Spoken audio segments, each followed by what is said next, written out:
దేవుడు ఇచ్చిన శాసనములు గల పలకలను ఉంచడానికి అంటున్నాడు. మరి ఇప్పుడు ఆ శాసనములు గల పలకలు మన వద్ద ఉన్నాయా? పలకలు లేవు. మాటలైతే మనం చదువుకుంటున్నాం కానీ పలకలు లేవు.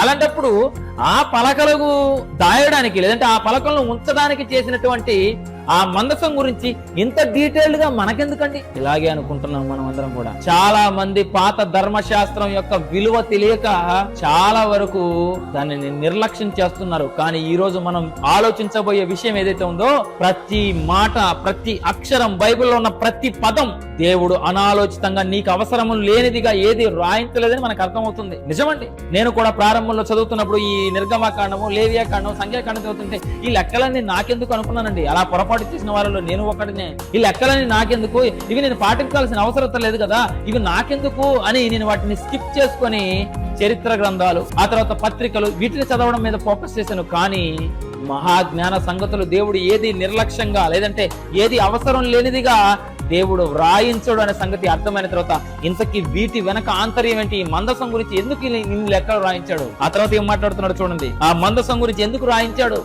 ఆ తర్వాత నెక్స్ట్ ఇంకో దాని గురించి కూడా మాట్లాడుతున్నాడు చూడండి. నీవు మేలిమి బంగారుతో కరుణాపీఠము చేయవలను, దాని పొడుగు 2 మూరలున్నర, దాని వెడల్పు 3 మూరడున్నర, మరియు 2 బంగారు కెరూబులను చేయవలను. ఇలా ప్రతి దాని గురించి చెప్తున్నాడు.